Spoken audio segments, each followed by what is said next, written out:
Setting New Year's resolutions. Is that a good thing to do or a really bad idea? Moving forward with the Decker team. Moving forward together with the Decker team. I'm Yetta Decker. And I'm Ken Decker. And we're welcoming you back to another episode of The Inside Track, where we share ideas, thoughts, techniques, and tools that we all need, we all deserve. You, I, everyone. So we can make our house a home where our families thrive and we get to live the best life possible. That's cool. I love living the best life. Me too. And New Year's resolutions, do they add to that best life or do they take away? Well, I guess that depends on whether you fail at them or succeed at them. And I know one of my clients who actually introduced this idea for this topic, because I called her and I said, we're recording another show, as you know, every week, and 3 in 1 week now. And she said, I said, what do you think? And she goes, New Year's resolutions. And she goes, I don't like them. They don't work for me. I stopped making them. I don't set them anymore. And I said, tell me more about that. And I think it's because for so many of us, and that's the sense I got, is there a setup for failure? Yeah. So I think in this show, we're going to give a couple techniques, tools, and tips so that your New Year's resolution can actually work. Right. And it isn't so much about doing it at New Year's, right? It's really about doing and making a commitment to something at any time of year. It just somehow feels like when a year starts, when there's a new beginning, that it seems like a good time to do it. So there's this habitual behavior of New Year's resolutions.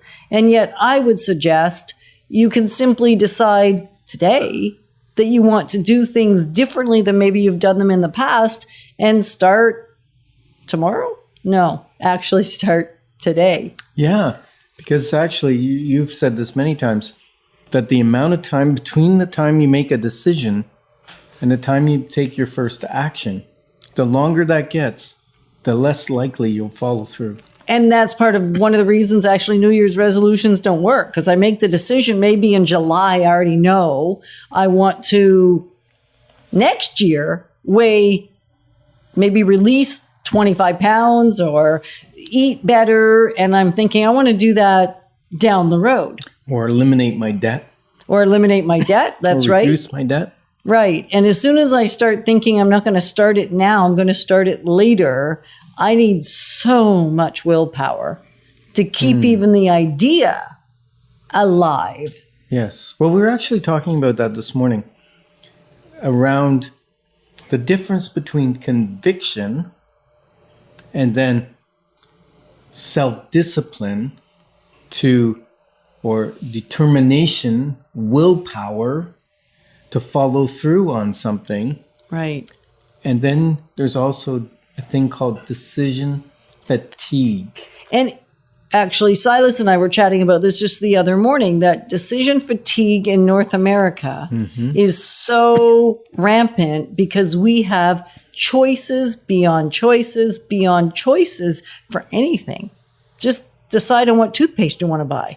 And unless you're committed to a particular brand, you could stand in that aisle for an hour just reading boxes. Just going into our walk-in closet can create some decision fatigue. Trying to figure out what I want to wear. Too many choices. And so the average Canadian, apparently by like 9 o'clock in the morning, has already made enough decisions to actually create fatigue just from the decision making. You know what else? Even the decision to get out of bed. Because unless you're convicted, it's a conviction. And a commitment to that conviction. That when the alarm goes off, I get out of bed. Right. If you don't have that, then you go, well, how many times will I hit the snooze button? Did I build in margin that, I can still get to work on time if I sleep in another half an hour? So there isn't conviction. Now there's a decision to be made. Do I stay in bed? Do I get out? Right. And then once I get out of bed, after I made 12 decisions because I borrowed a minute here and a minute there. Now 12 decisions later, I'm finally potentially out of bed. Now it's, do I make the bed? Yeah, do I make the bed? That's another decision because now you're running out of time. What do I eat? It's another decision. Do I grab something on the road that's unhealthy for me, or do I have time to make some oatmeal or something in the house that's good for me? So many decisions start happening one after another. We don't even realize we're getting hit with it. So later in the day, when there's an important decision to make, whether it be about a healthy choice or A financial choice. That we've chosen not to spend money, but now we're fatigued and we get a good salesperson in front of us that convinces us that it's a good idea to buy something. I did that last night. You did that last night? Yeah. Oh, great. Uh-huh. Confession time. Confession time. Well, I was tired. It was the end of the day. I'd had a full day. I'd probably made, 1,000 decisions. Mm-hmm. And then there was a blanket. And you know how I'm about fuzzy blankets. Oh, yeah. And like we need another blanket in this house. Like I need another hole in my head. I know. So I thought maybe it could be a gift. But I had no intention of buying it. But you bought it. Yeah. Because I was tired. Now you got to decide whether you're going to return it or not. Now another decision. Or do I gift it? It's beautiful. Mm-hmm. Or do I keep it? So the decisions just keep coming. So I think a big piece is determine in advance what are you actually convicted or committed to, so that there isn't requirement for self-discipline, whether it's on New Year's Day or any other time of the day. And so around the clothes, you were talking about decision fatigue around clothes. In 2012, I got this sense that our closet was grotesque, the amount that was in it. And the number of times I would go in, even when it was so full, and say, there's nothing to wear, was wild. And so I got convicted that I was not to buy any clothing or any apparel for 14 months. The rest of that year, I didn't wait till January 1. This was I think it was November 1st. I then decided right then and there, no more clothes until January 2014. From November 1st, 2012. And was it easy or difficult? So easy. It's so easy because I had so much conviction around it.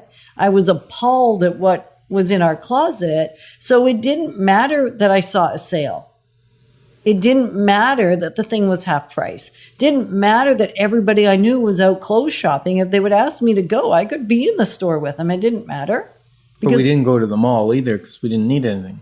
Right. But even if I was with a friend and we were just having a fun time out, or kept me out of the stores, and even when I was in it, there was no sense of I want to buy that because my conviction was so high. Other times I've made a decision, but it was more like I got to fight to maintain the decision. Mm-hmm. And then anything in my environment will throw me off. That's the big distinction between conviction and self-discipline. When I'm convicted, don't matter how tired I am, I ain't doing it. Mm-hmm. How about you?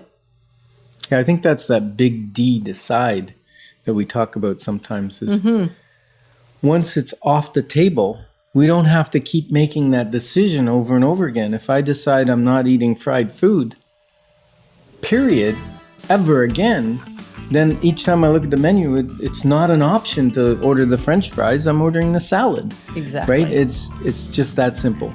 So let's get rid of decision fatigue by deciding what we're actually committed to and what we're not, and then moving forward. We're grateful that we get to grow wealth through real estate together. Moving forward with the Decker team.